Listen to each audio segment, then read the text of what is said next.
Every person has two versions of themselves. The version that reacts, driven by impulse, emotion, and whatever the world throws at them.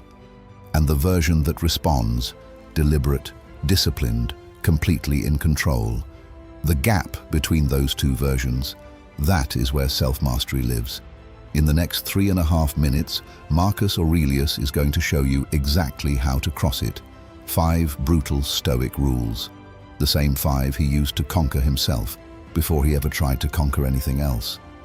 Here is something most people don't know about Marcus Aurelius. He was not born disciplined. He was not born mentally strong. Meditations, the private journal he never intended anyone to read, is not the work of a man who had mastered himself. It is the work of a man in the daily battle to do exactly that. He wrote to himself. He argued with himself. He corrected himself day after day for 19 years. These 5 rules were his weapons in that war, and they still work today. Rule 1. Guard the gate. Marcus Aurelius wrote, "The soul becomes dyed with the color of its thoughts." Your mind is not neutral ground. Every piece of content you consume, every conversation you tolerate, every environment you choose, it dyes your soul. Self-mastery begins not with what you do, but with what you allow in. Most people spend their days consuming outrage, distraction, and noise, and then wonder why they feel reactive, unfocused, and weak. Guard the gate. You control what enters. Choose carefully, because what you let in becomes who you are. Rule 2. Own the space between stimulus and response. Marcus Aurelius wrote, "Between stimulus and response, there is a space. In that space lies our freedom." Most people live their entire lives without finding that space. Someone says something, they react. Something goes wrong, they spiral. Something threatens their comfort, they collapse. The Stoics trained themselves to own that space, to breathe into it, to choose deliberately inside it. One breath, one pause, one moment of decision. That is where self-mastery is either practiced or lost. The space between what happens to you and what you do next. That space belongs to you. No one can take it, but you can give it away every time you react without thinking. And here's the rule most people find hardest, not because it's complicated, because it goes against everything our culture rewards. Rule 3 is the one Marcus Aurelius practiced every single day, and it is the one that separates people who talk about self-mastery from people who actually have it. Rule 3, speak less, execute more. Marcus Aurelius wrote, "If it is not right, do not do it. If it is not true, do not say it." The undisciplined mind talks about what it's going to do. The self-mastered mind simply does it.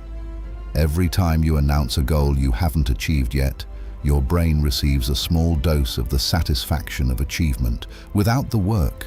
Self-mastery requires a closed mouth and an open work ethic. Execute first. Let the results speak. Marcus Aurelius wrote, "Meditations for no one. No audience, no approval, no applause.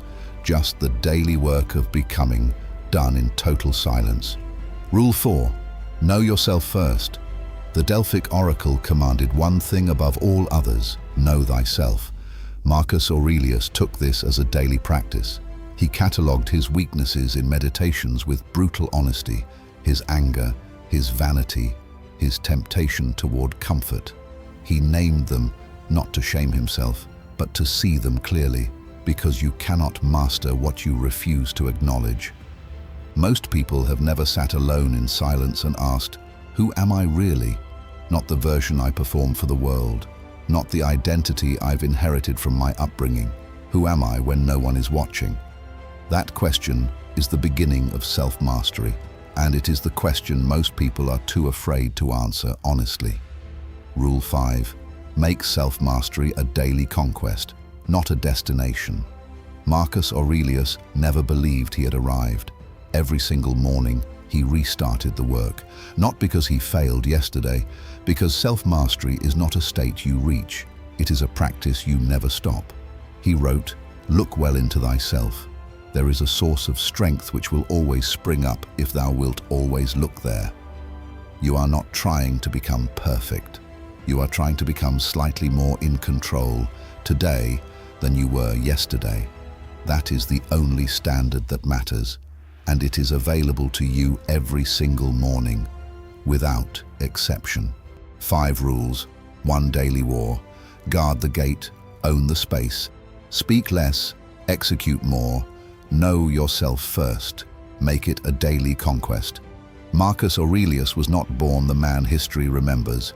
He built that man, rule by rule, in private, every single day. So can you. Subscribe to Peak Protocol, because every week we break down the systems, rules, and philosophies of the most disciplined minds in history and turn them into protocols you can execute today. And watch this next, because self-mastery without purpose is a weapon without a target. We're building both.